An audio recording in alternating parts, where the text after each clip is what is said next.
Hey guys, Romie here. Please like, comment, subscribe. Yes, we are back for more haves and the have-nots. Look, as you already know, they mess with the episode, with like if it's season 5, season 6, I don't know. So we're just gonna go with the titles of the episode. This one's titled Veronica's House. So it starts off Veronica being her usual kooky self. Actually, no, she took it to the next level because she got there, mind you. Veronica, she's in this lovely little dress, almost a peach color, but a little bit, maybe more so tan. Looking borderline angelic, strolling in disbelief at this beautiful house. She keeps calling it my house. This is my house. And she sees this lovely brick. She decides to pick it up, and bang! She throws it through the glass door. David goes running out in his trousers. And I said, no, David, you just moved in and you trying to... The neighbors look at him, you can't take these black people, no way.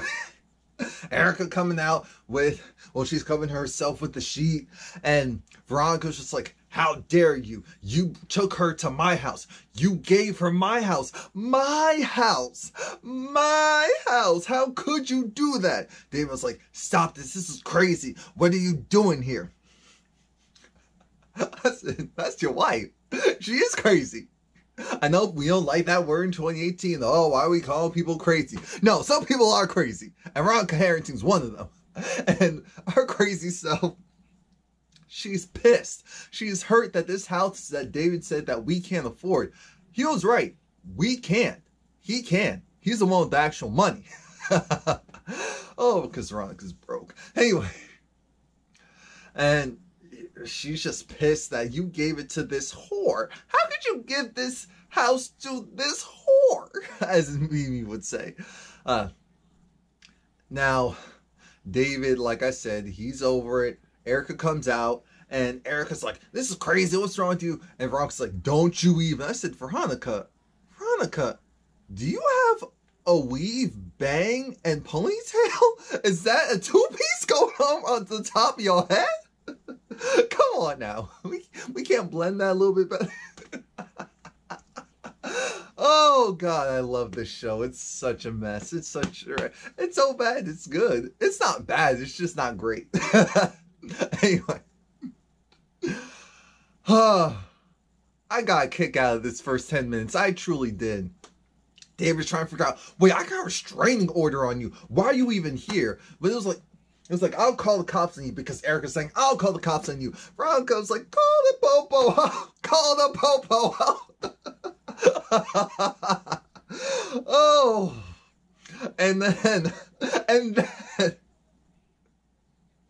it was like Maggie Day. So you chose Maggie Day. Jim, our son, everyone gets chosen over me. I said, yes, because you're crazy. Because you're crazy, because they're a lunatic.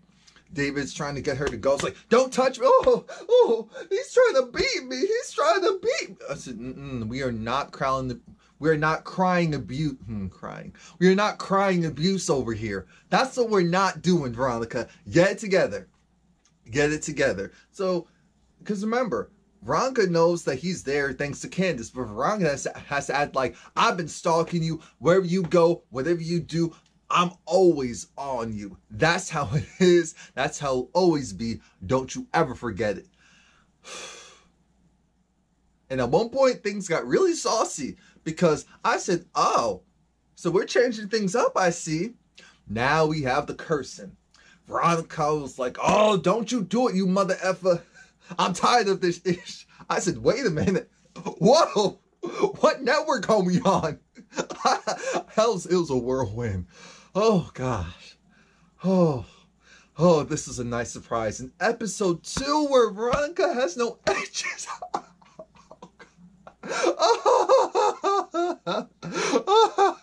Anyway.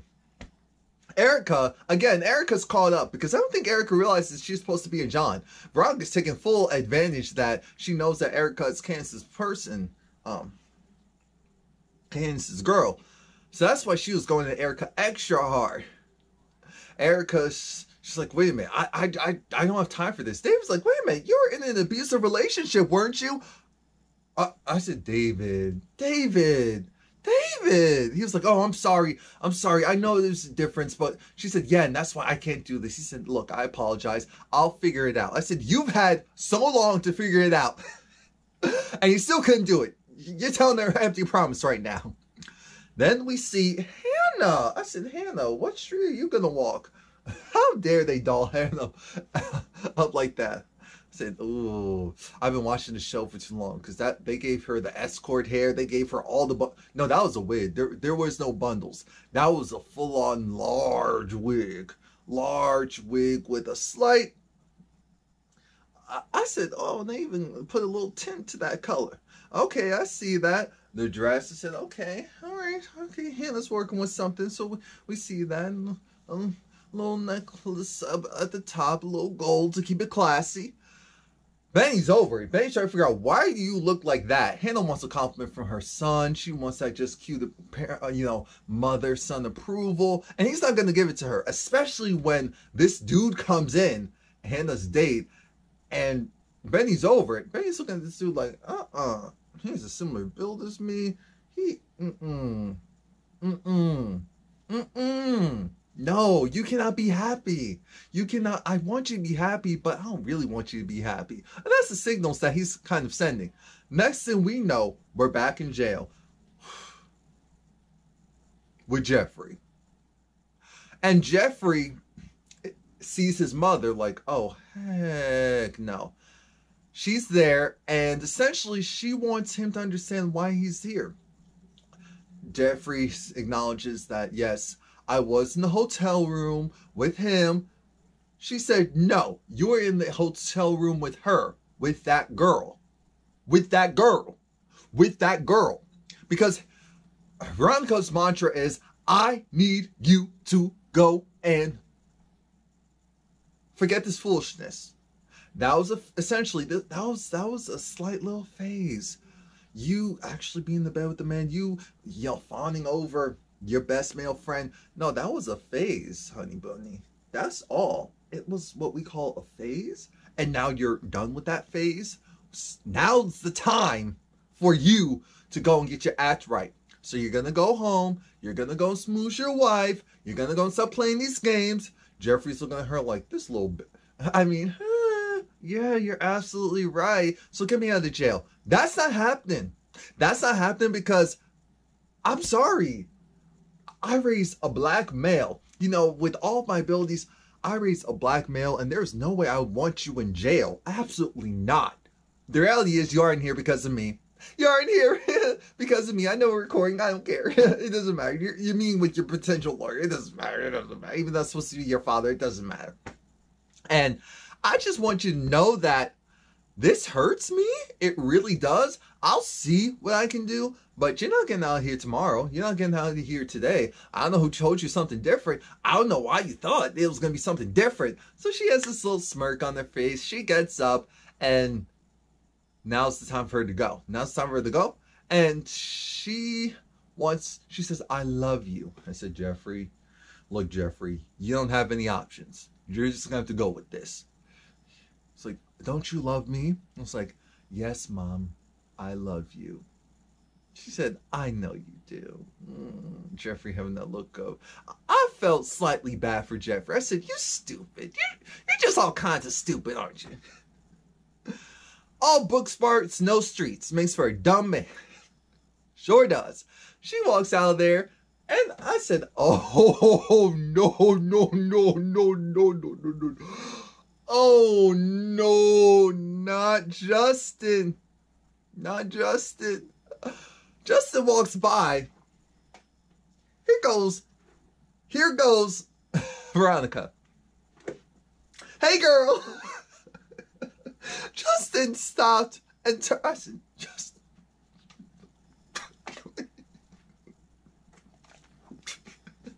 The men on the show are trash. And it's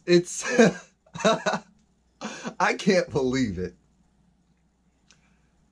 He called her B. I said, oh, well, Justin, you're not about to call this black woman a B. I'm not standing for that, even if I don't like her, even if the stuff isn't blended on the top of her head. I don't care. She takes it as a compliment because she's just that woman. She's surprised that she still works there, because how's it that you work there even though you had that sex tape out? And, you know, some people in the force would frown upon, you know, seeing one of their men in blue with another man. I said, you're not wrong, you're right. Ugh. And I even hate saying that, but you're not wrong, you're right. The funny part is, she's trying to say she was the one that posted it. He's saying, of course you were. She said, no, it has to be one of your buddies. Has to be.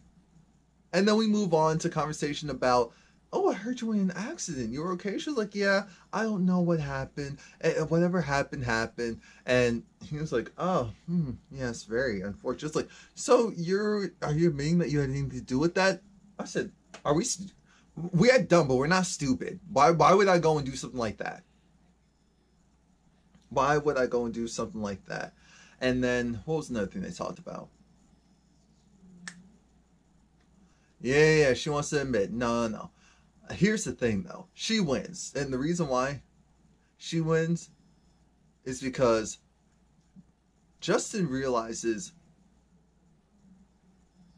I can't go at her the regular way.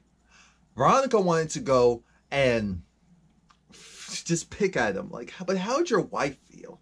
How would your wife feel seeing her husband with another man? And you know he's been avoiding that. What he does want to switch it over to is, how do you feel seeing your son be with another man? How do you feel being in a relationship and your, you know, soon to be ex-husband already laying down with the next woman and doing this and that and getting her the house that you want? I said, oh, wait a minute. Now, this is too many details. Were you over-listening? What? How are you getting this information? I know you already saw the house, saw her husband with someone else. I know you saw all that. So, oh, that ammo, she looked hurt. She looked hurt. But she said, oh, your little boyfriend in there isn't going anywhere, girl. Sis, your boyfriend isn't going anywhere. He's staying in here. I don't know who told you something different. But I wanted to make sure that you knew. He wasn't going nowhere. No, he wasn't. No, he's not. Veronica, you evil. You were evil. Then we have this nice, quaint dinner scene with Hannah and, what's his name, Derek? I really don't care. With the pastor. With the handyman pastor. That's what I'm calling him. Handyman pastor. So handyman pastor, he doesn't drink, but he got Hannah to drink. I said, oh, little old Hannah. She got a couple of bundles on top of her head, got her in a dress, and now she wants some Pinot Grigio. I said, oh, okay. She heard the rich people drink, because that's what she wants, and he got it for her. And it was cute because she talked about how she liked beer. She had beer a couple of times before. I said, okay, that's cute. This quaint conversation is cute. The conversation about her originally being a maid and her going to work for, you know, Miss Cryer again, and it being honest work. That was great. That was great. Beautiful gowns. Let's get to the crux of this. How's your son feel about me? Because they talk about their kids, and Hannah talks about how Benny's a good one. Benny's a good one. He's not lazy. He works hard. He tries. And I said, that is true. But he's getting some of that. But he is a schemer. Let's not act like he's not a schemer. Remember, he got in trouble with the law before for the little bit of drugs here and there, trying to sell something. Oh, I didn't forget. I did not forget. No, I did not. I am well fed and super amped about the foolishness that I saw. So let's go. Let's go. But, you know, he's goody two shoes in Hannah's eyes at the end of the day. That's her baby boy. Oh, her daughter in the head. Bless her, Jesus. Bless her, Jesus. Pastor Handyman, he has 3 kids, all through college. And Hannah's like, oh, that's good. Yeah, no, it's a struggle. Because remember, his wife, she's Cuban. Remember, she's no longer in the picture. Bless her. You know, God bless the, yeah. But it's nice them to have just a grown conversation. And they're going to go dancing afterwards. So I said, this guy's good for Hannah. This guy is very good for Hannah. Very good for Hannah. That's what she needs. Remember, if memory serves you right, you should have remembered that Melissa used Veronica's phone to text Benny to come to the house after 6. So that's what Benny did. Melissa was there. She seduced Benny. Benny's like, no, we can't do this. I said, you can't say that when you're like this close to someone and they're touching you and you're not denying it. Come on now. Stop it.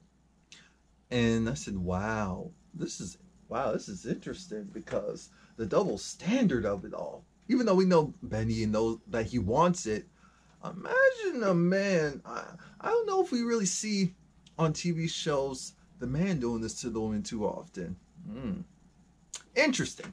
But she's going and taking stuff off, and I said, wow, they have been underutilizing Melissa for too long. Be free. Be free. All of it be free.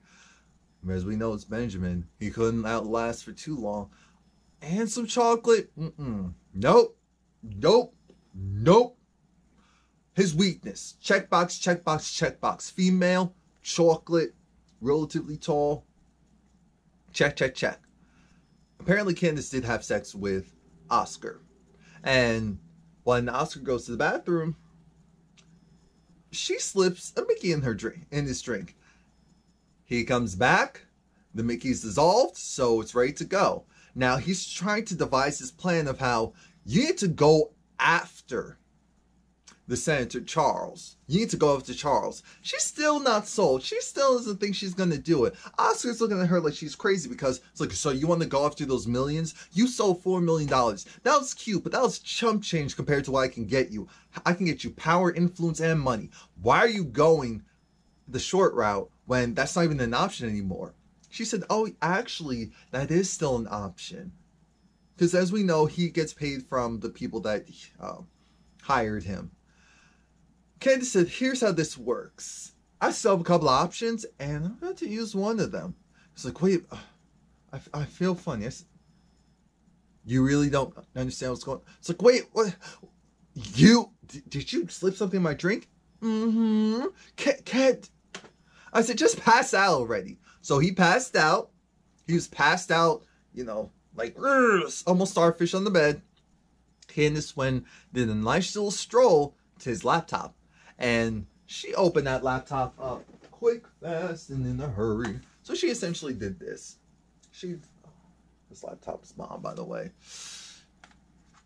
She essentially went, oh, okay. Called up Rocky, who is the bartender downstairs at the hotel, and she's gonna run some scams. She essentially said, look out for her girl Gia, and he's gonna have his guy cover. I said, oh Lord, the guy's probably undercover, and it's gonna ruin everything. I can see it now. I can write this stuff myself. It's not that hard. Trust me, it's not that hard. And next thing we see, because she went on his laptop, got a bunch of stuff, and then put it back. Thinking, and then she got herself and left. Now, Benny, as he was grinding on Melissa, because when Veronica came in, and Veronica was like, what the? Underwear was still on. I said, oh, good. Thank God. Because I was afraid for a moment. I was like, oh, it was getting kind of spicy, but I don't need to see it. Well, I mean, okay, here goes this double standard. If a nip slip here and there, I said, okay. Oh, okay. But, it's not going to let that happen. And Veronica was pissed, but Melissa said best. You really think that he wants you when he could have me? Veronica looked at Benny and realized, oh, so I guess not. By the way, Veronica's like, you stupid girl, you're this, you're that. And Melissa and Veronica start fighting. I said, this is interesting. I was like, yank that pony off of the top of Veronica's head, because I'm tired of it. Tired of that whole setup. And then we get down to the end. Jim is grandstanding about how great he is and how Catherine needs him because she needs a strong male figure that can contain her and can control her. I said, what? Ooh, what? Catherine had the same look. She said if she wasn't with him, she'd be so much happier. She would have a Latin lover. Let's be real. Catherine would be a terror. She would be. She seems like one of those people where she does need people to help get her in check. And I hate that phrase, but there's some people that will go and run amok if there's someone to reel them in. While all that's going on, in comes Wyatt. And if memory serves us right, Wyatt bought those drugs. I said, oh, he looks okay, so he didn't use them yet. Didn't use them yet. Either didn't use them yet or he's about to re-up. He comes in and he's trying to figure out, how'd you get in my house? How did you... I said, how? Why? What? It's like, you guys, why are you here? You don't want me to go against you, even though you did this and you did that. And Jim takes the phone because Wyatt said he's going to call the cops. While he does that, Jim is just so used to foolery, because Catherine said best. She said, the stupidity comes from your side. Comes from your side. Jim, something possessed him to just kind of feel up Wyatt's jacket. He said, what the? He found the coke. He found the brick of coke. Catherine had to look go, oh my God. And then, so now Jim's over it. Jim's like, oh, so you said you were better? Oh, you said you were good? Jim's going to the kitchen. Wyatt's borderline wrestling him. Jim gets a knife, opens it, and starts shoving that stuff down the drain. I said, and that's why we have so many people that are in trouble. Can you imagine how many opioids and drugs are flushed down, our water supply? And for people who don't know it, it goes to a treatment center, gets treated, and then pushed right back out. The water's just been recycled over and over and over again. That's what actually happens. And so you can't tell me that there's certain stuff in our water in our tap water, in our shower water, in our sink water that we shouldn't be consuming unless boiled in any state, in almost any country. Well, maybe not almost any country. Some countries actually have real clean water, not the artificial stuff but anyway, and if you have enough money, you can have your own well. But you get my point. You get my point about the pharmaceuticals going down the drain and it being a circle of life, and it affects you one way or the other. It affects someone else down the line. And Wyatt was over it. So Wyatt, and I said, Catherine, don't get too close. There's something wrong with this child. Don't get too close. I told her that. I said, no. They're warning you. No, there's too much time. Oh, no, don't. Wyatt goes, slaps Catherine, knocks her down. I said, oh, Jim, get him. Jim, you have one job, right? Get him. You have one job. One job. I'm telling you, you have one job. And so then Jim himself gets knocked down by Wyatt. And I said, what? Catherine, is that blood? Wyatt's just so pissed and enraged because the coke. He goes, takes this statue as if he's about to mash and mangle his parents. I said, Wyatt, whatever you do, make sure it's just on Jim. So that was it. Next week's episode's gonna be fire. I see it. So that's it. Please like, comment, subscribe. Oh, looks like everyone's gonna have issues next week. It's gonna be a mess. I love it.